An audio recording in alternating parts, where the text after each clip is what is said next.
The Last Flight of Eagle 301. Chapter 1. Your final mission is complete.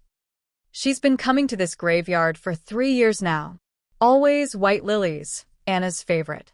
Anna used to joke about their meaning, then laugh it off and kiss Faye's forehead. Now, the lilies rest on her grave. Month after month, before every deployment, and again after each return. Being in the Air Force hasn't been easy, but it's been worth it. Every day, a new war zone. Every day, risking her life for a country that barely knows her name. But she knew her. The only one who really did. Lieutenant General Phoenix Faye Thorne. Faye kneels, clears out the wilted stems, and replaces them with fresh, long-stem lilies. Then she sits beside the grave and pulls out her guitar.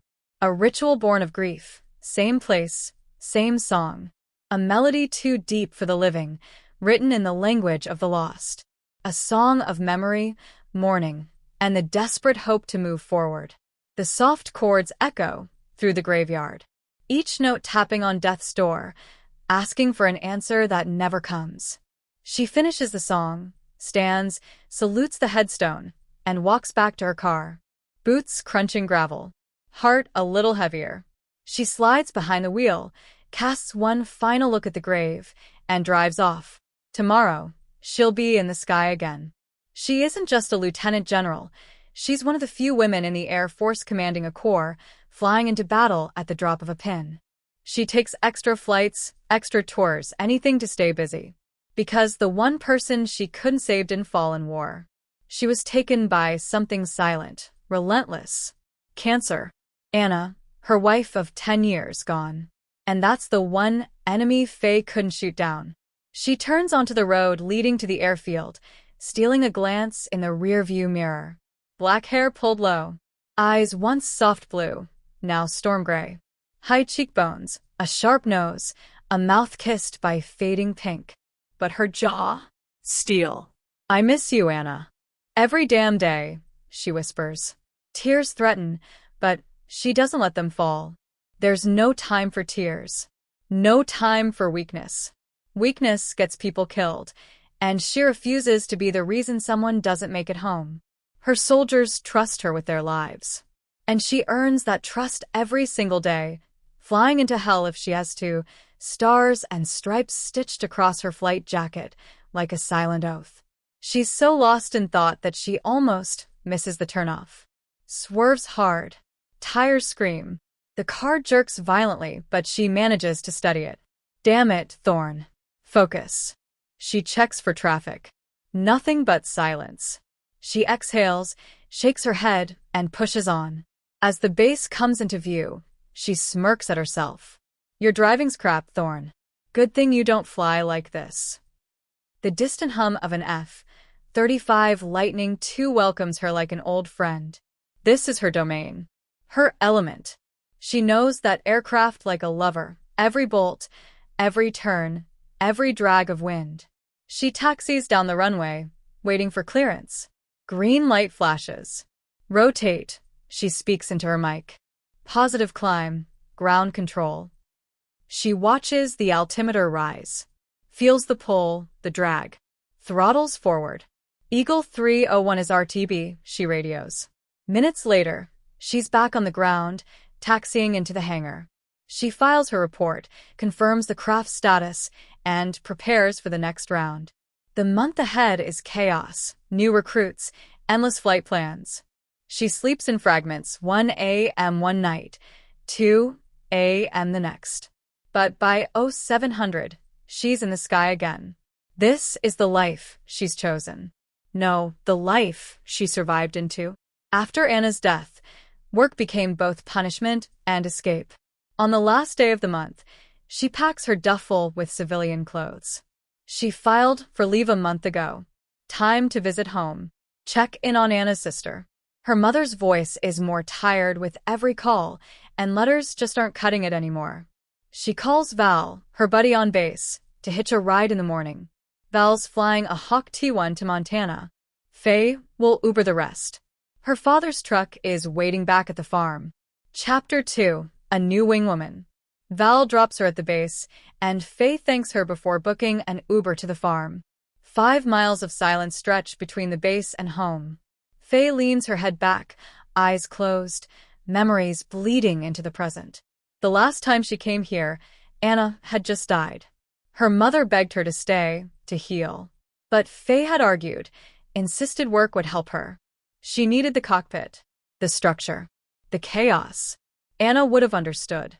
Hell, Anna would have pushed her to fly. That's how they met, two Air Force junkies obsessed with the sky. Faye remembers that first moment, Anna teasing her, refusing to fly with a grape. Faye smirked, proved her wrong, and the rest was history. Inseparable. Married 2 years later. The Uber jerks to a stop, yanking her from the memory. She opens her eyes. Home. Her mother waits on the porch, smaller now, fragile, but proud. Eyes bright despite the years. Phoenix, you're home, she whispers. Mama, I missed you. Faye kisses her forehead, wraps an arm around her, and leads her inside. Dad's still chasing pigs, she jokes, stepping into the warm kitchen. A rough laugh escapes her mother. He's out there giving orders. Season starting. Wants everything perfect. She gestures toward the window.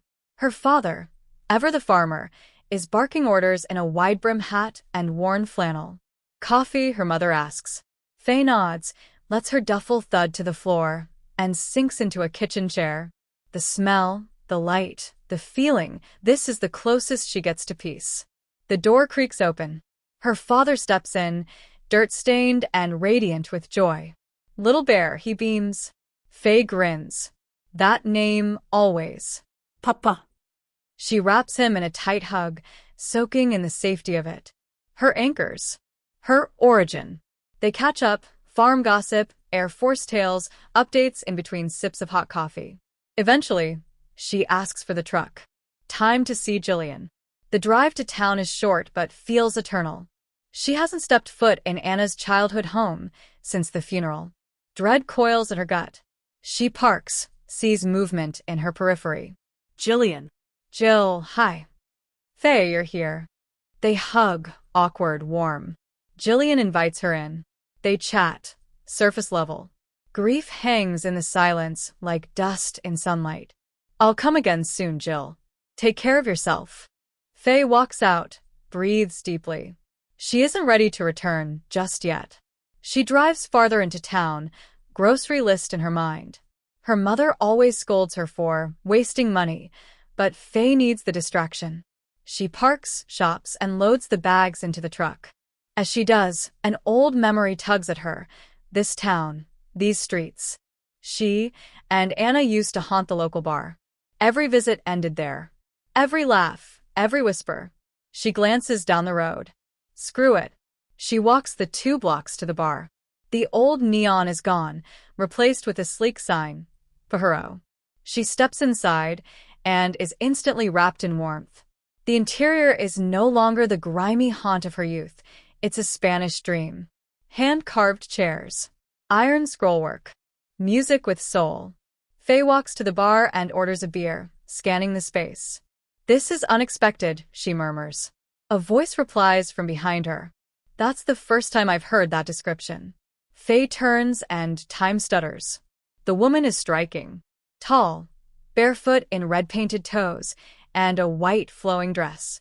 Dark curls draped over one shoulder. Full lips. And those eyes. Not brown, not green, hazel, gold, alive. Faye stares. The woman smiles. I feel like a horse on display. Faye flushes, looks away, mortified. I'm sorry. The woman laughs. A rich, rolling sound that hits Faye like a defibrillator to the heart. Something sparks inside her. Something terrifying. The woman slides onto the stool beside her, offering a hand. Raven Reyes. Phoenix Thorne. Faye takes the hand, but the shock of contact is electric. She jerks away too quickly. Her gaze drops to her bottle. Thorne, like the vineyard outside town? Faye nods, still silent. She downs her beer, preparing to bolt, but Raven's voice catches her. Are you always running, Phoenix Thorne? Faye turns, breath shaky. Only when it's a V1. Then she walks out. Raven stands still, stunned. Later, she opens her laptop and types the term into Google. V1 is the takeoff decision speed for pilots. Beyond it, there's no turning back. Raven leans back in her chair. Military? No, Air Force. Faye spends the next few days rising with the sun, walking the vineyards with her father, asking about exports, learning about harvest. She tries to be present, but Raven's eyes keep echoing in her mind. Friday night, she caves. She dresses carefully. Fitted black pants, crisp white shirt, leather jacket slung over her shoulder. She heads back to Pajaro. The parking lot is full, good. More people, less visibility. She steps inside. The warmth is familiar. A band plays a slow Spanish ballad. The room sways. She walks to the bar, orders a beer, and feels it, the weight of a gaze. She turns. Raven Reyes. Midnight blue dress hugging her like sin. Hair pinned up. Eyes locked. Faye's heartbeat pounds against her ribs. Raven glides along the bar, greeting patrons. Then she stops in front of Faye. I thought you were scared of V1? Faye blushes. The callback stings and soothes all at once.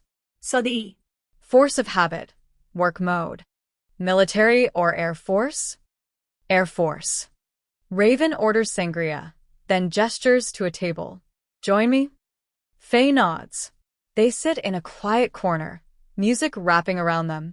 How long have you served? Raven asks. Faye sips her beer, then meets her eyes. 16 years. After my wife died, I stayed out of obligation. Now, I stay to numb the pain. She blinks, surprised at herself. The words came too easy. I'm sorry. I don't usually overshare. Raven's voice is warm. Don't apologize. Minen always said I have a psychiatrist's face. They laugh. The tension cracks, and something new spills out. Stories, laughter, wounds shared in soft tones. Faye talks about Anna. Raven about the bar. The band plays on. The drinks keep flowing. And for the first time in 3 years, Phoenix Thorne smiles. Not a twitch. Not a ghost. A real, soul-deep smile. I leave Sunday night, she says, her voice low as the final note of a song fades. Raven hides her disappointment poorly. I see. But then, Faye surprises herself again. I want to come back. Even if it's just for your weak jokes. Raven laughs and places her hand over Faye's. The heat is instant. This time, Faye doesn't pull away. I'd like that, Raven whispers. You should come back. Someone's got to hear my terrible punchlines. And just like that, something begins. Chapter 3. Altitude and Echoes. The drive back to base was quiet, but inside Faye's chest, a storm was brewing. The wind dragged at her windows like it wanted to say something. Maybe it was Raven's laughter still echoing. Maybe it was that damn touch, gentle, simple, and yet it lit up every part of her she'd locked in a vault 3 years ago. She pressed her boot down and let the engine drown it all out. Back at base, the silence hit different. She changed into uniform, went straight to Hangar 4, and ran checks on the F-35. Routine. Necessary. Safe. Mechanical love. Predictable touch. Val strolled in an hour later, munching an energy bar like it was her life's mission. Still babysitting the lightning like it owes you money? Val asked. Faye didn't look up. Better than babysitting you. Og valinset playfully. Someone woke up with sass in their protein shake. Faye let the corner of her mouth twitch. Barely. Val stepped closer, her voice dropping. You good? Faye didn't answer. Just ran her hand along the wing of the craft like it could speak for her. Thought so, Val said. You ever try sleeping? Or is that still considered weakness? Sleep's a luxury. Missions don't wait. Val sighed, gave a mock salute, and walked off. The hangar was hers again. She climbed into the cockpit, not to fly, just to feel it. Her hands moved over the controls like they were piano keys. And for a few minutes, the ache in her chest softened. When she climbed out, the sun had dipped. The base was quieter. And that's when she pulled out the guitar. Tucked behind a stack of crates near the back of the hangar, it waited, just like it always had. She sat on the crate, adjusted the tuning, and without thinking, began to sing. Low. Raw. A Little Broken, a song she used to sing for Anna on the nights they couldn't sleep. Notes soaked in honey and smoke. Words like prayer. She didn't know that Raven had driven to the base. Didn't know Raven had asked for her. Didn't know the guards had let her in. She saved my sister, Raven had said. Didn't know that Raven was walking the perimeter with a takeaway bag in hand, hoping to drop off some food and maybe say hi. And she definitely didn't know Raven had stopped just outside the hangar. The music carried on the wind like a secret. Raven stepped closer, heart suddenly too loud. She hid behind the half-open side door, breath held. Inside, Faye sat cross-legged, eyes closed, voice open.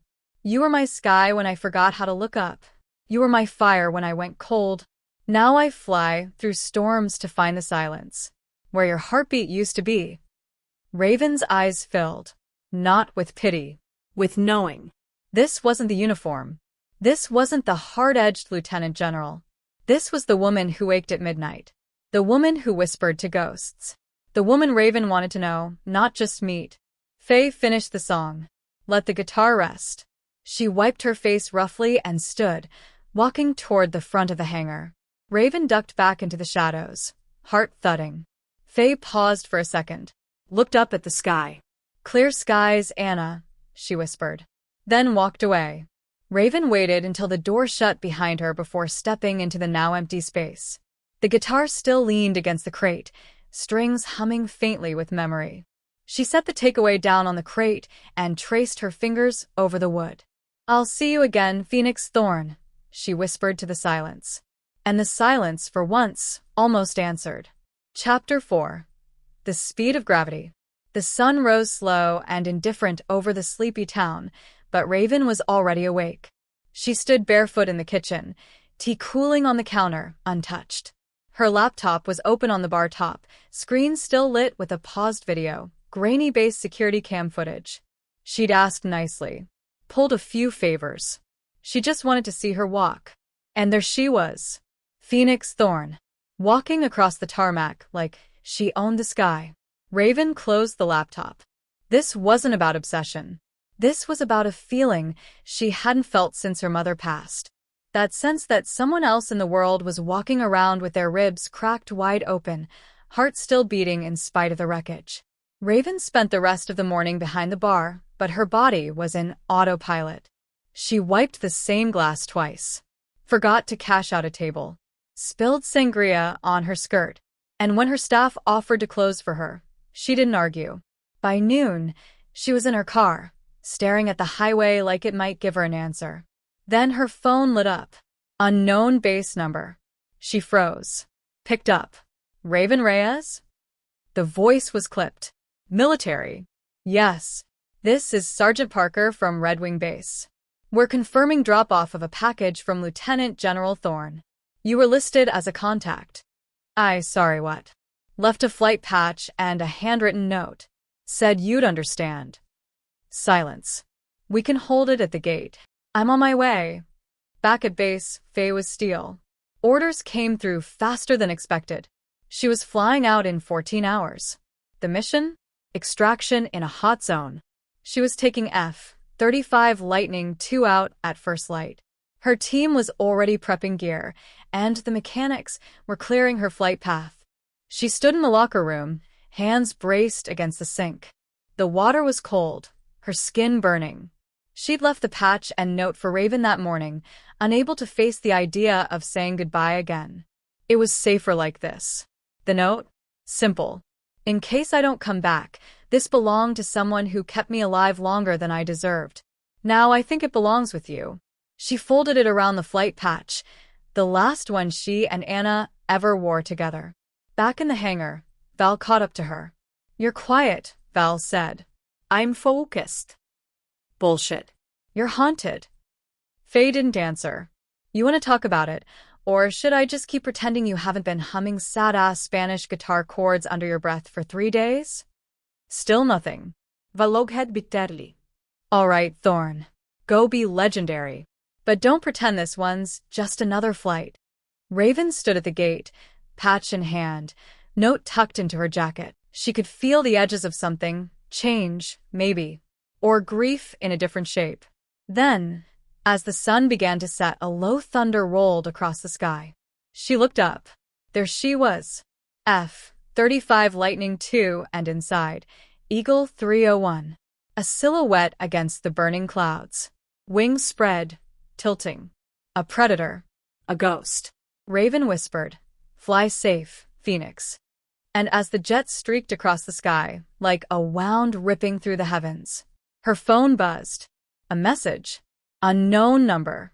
"I don't know if I can come back." But I want to. Faye. Raven clutched the phone to her chest.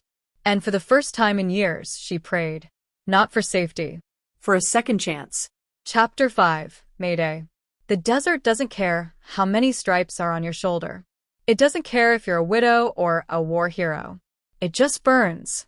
Faye had been flying low over hostile terrain for 6 days now. Extraction. Supply drops. Recon. Repeat. The mission was routine. The weather wasn't. Visibility was shit. Sandstorms kicking like wild dogs. And inside the cockpit of Eagle 301, Phoenix Thorne was running on caffeine, instinct, and the memory of a voice she never got to hear say goodbye.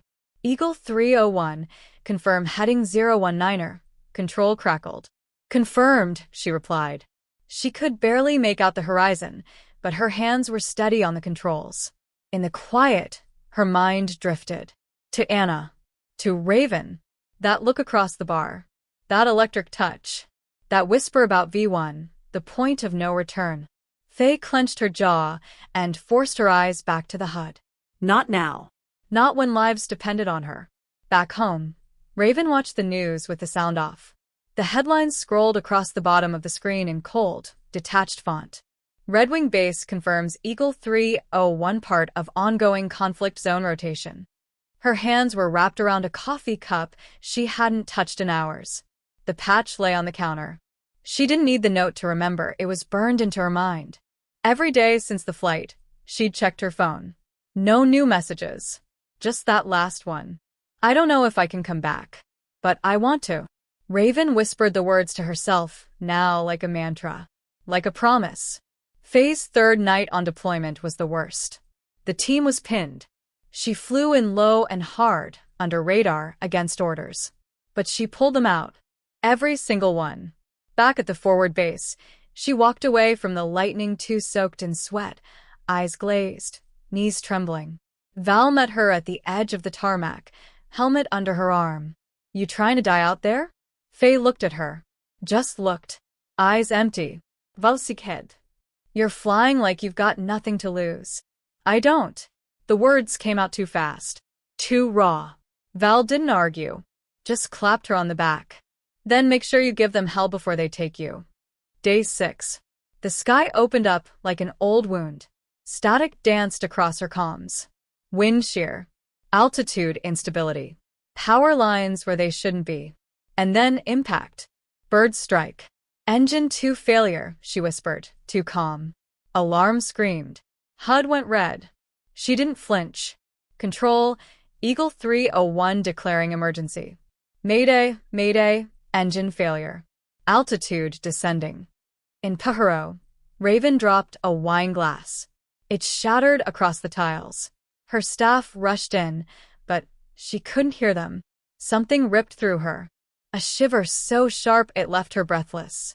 She stumbled to the back room, locked the door, and sat on the floor. Then her phone buzzed. Unknown base number. Eagle 301 has gone dark over AO Delta. We are initiating search and recovery. Please be advised, communications are currently offline. No names. No confirmation. But Raven didn't need one. She clutched the patch to her chest, buried her face into her knees, and whispered into the silence. "Please don't disappear." Somewhere in the desert, beneath a bleeding sky and broken wings, Phoenix Thorne opened her eyes. Wreckage. Fire. Silence. But she was alive. Barely. She reached for her sidearm. No strength. Just breath. And in that breath, a single word. Anna? But it wasn't Anna she saw in her mind's eye. It was golden hazel eyes. It was Raven's smile. It was the sound of her own voice, singing in the hangar. Unseen. Unheard, or so she thought. And for the first time in a long, long time, Faye wanted to survive. Not out of duty, but hope. Chapter 6. Search Pattern Whiskey Tango. The desert was a graveyard. And somewhere in it, between fractured rocks and scorched wreckage, Lieutenant General Phoenix Thorne lay beneath the twisted wing of the F-35 Lightning II, body broken, ribs cracked, one leg torn up bad. She'd been trained for this. But no training prepared her for the sound of footsteps that didn't belong to her team. She pressed her body into the sand, heart slow, eyes sharp. Distant voices. Foreign. Hostile. She was deep in contested ground. She didn't have hours. Maybe not even minutes. She reached into her boot. Pulled the flare. Checked it. Still good. But a flare was only worth something if someone was looking. Back at base, Val stood in the command center. Fists clenched, jaw set. "We have a window," she told command.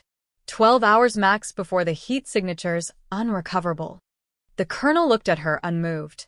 "That terrain's active. You go in now, you're risking 2 birds instead of 1. Val slammed her fist on the desk. "You think she wouldn't risk it for us?" Silence.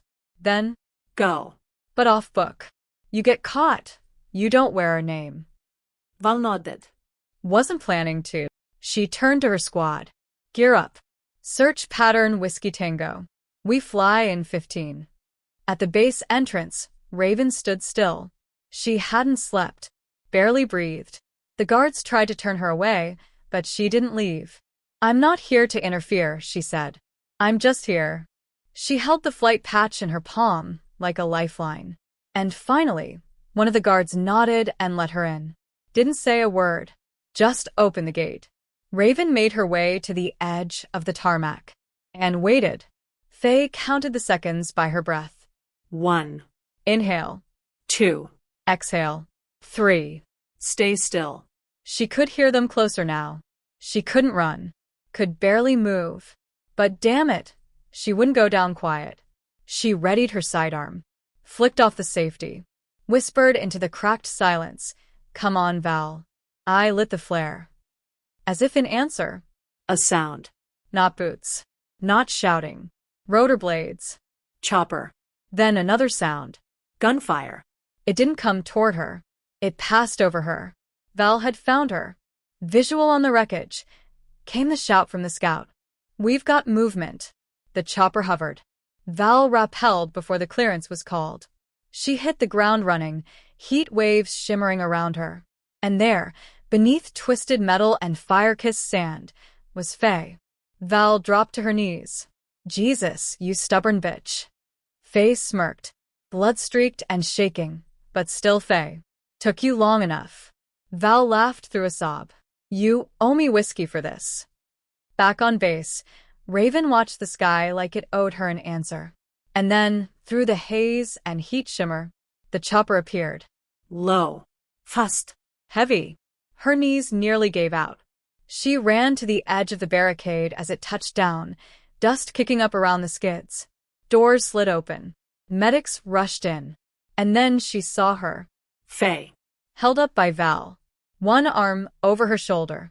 Limping, bleeding but alive. Raven couldn't breathe.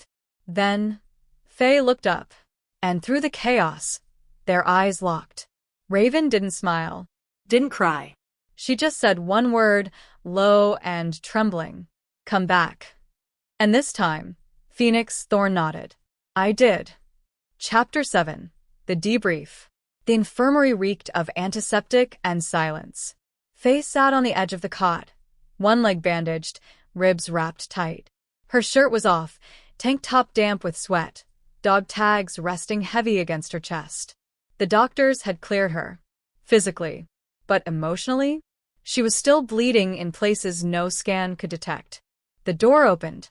She didn't look up. "Unless you're bringing whiskey or orders to ground me, come back later." A pause. Then, "I've got neither. Just a flight patch you forgot to take with you." Her head snapped up. Raven, standing in the doorway, backlit by dying afternoon sun, holding the patch in one hand and the moment in the other. Faye stared. Raven stepped inside slowly. You scared the hell out of me. Faye looked away. Wasn't intentional. That almost makes it worse. The silence stretched, Tightened. buzzed like tension in a cockpit right before stall speed. I wasn't supposed to survive that, Faye said finally, voice gravel low. I knew the risk. I took it anyway. And why? Raven asked. Because you've got nothing left to lose? Faye's eyes flashed. No, she snapped. Because if I didn't, those men would have died. I had to go. Raven didn't flinch. I'm not talking about the mission, Phoenix. A beat. A breath. A tremble. I'm talking about you. They stared at each other, two storm fronts colliding in silence. I've buried one woman I loved, Faye said, voice barely holding. I know how that grief feels. But this. She looked away, jaw clenched, voice cracked. This is different. Raven stepped closer. Her voice was soft but steady. You left me a patch and a note like you were already gone. I didn't know if I'd make it back. Then why text me? Faye swallowed hard. Because I wanted to. Why? Because I couldn't stop thinking about you. It hung there like static. Undeniable. Unbearable. I heard you sing, Raven said. In the hangar. You didn't know I was there. Faye froze. I didn't mean for anyone. I know. That's why it mattered. Raven stepped closer, now within reach. You keep trying to disappear, Phoenix. Into missions. Into orders. Into ghosts. She touched Faye's hand, lightly. A brush. A question.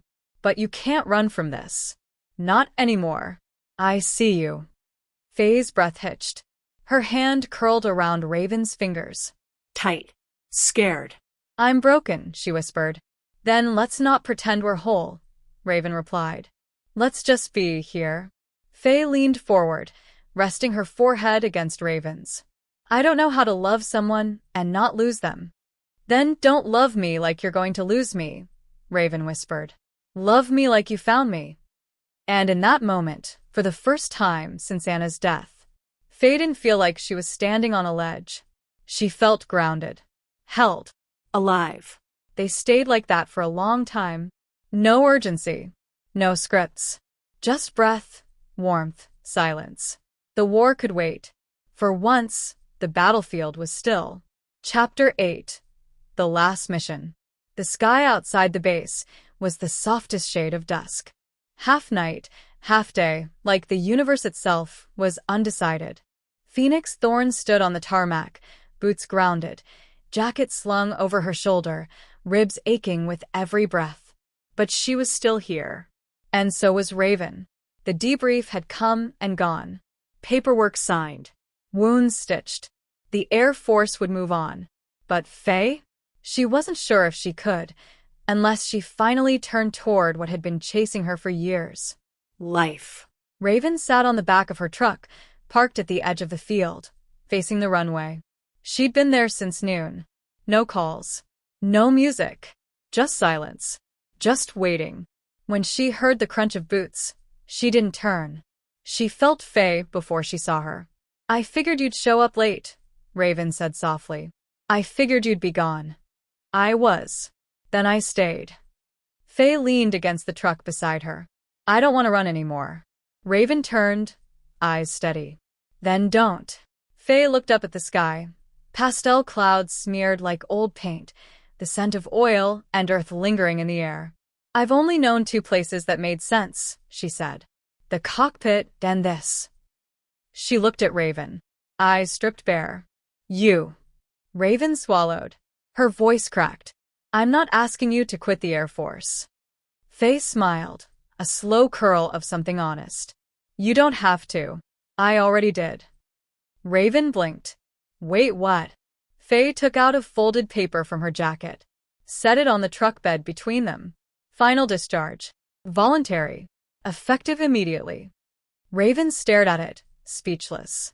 I've done my part, Faye said. I've saved lives. Fought wars. Buried love. Lost myself. She reached out, fingers brushing Raven's jaw. I want to live now, not just survive. And I want to do it with you. Raven exhaled like she'd been holding her breath for a lifetime. She slid off the truck, stood toe-to-toe with her, two battle-worn women in the golden quiet of a day ending. You sure? Faye nodded. No wings. No call sign. No parachute. Just this. And she kissed her. Not like a hero, not like a goodbye, but like a woman who was choosing. Weeks later, Pajaro reopened with new renovations. A corner wall now held framed flight patches, dog tags, and a photo of F-35 Lightning II. The locals whispered stories about the bar owner who waited and the pilot who came back from the dead. Sometimes, people saw them slow dancing in the back room after hours. Barefoot, wine-drunk, laughing like they'd outrun fate. No orders. No missions. No war. Just Raven and Faye. The last flight behind them. And everything ahead. Phoenix still returns to the graveyard, but now she is not alone. Raven joins her, and they both honor Anna with lilies. 1 year later, they stood in the vineyard of the Thorne family, Raven dressed in white and Phoenix in full Air Force uniform for the last time. Their vows a reflection of who they were and what they intend to become. Raven, I promise to be your steady hand, your reliable pour, your constant source of comfort and joy.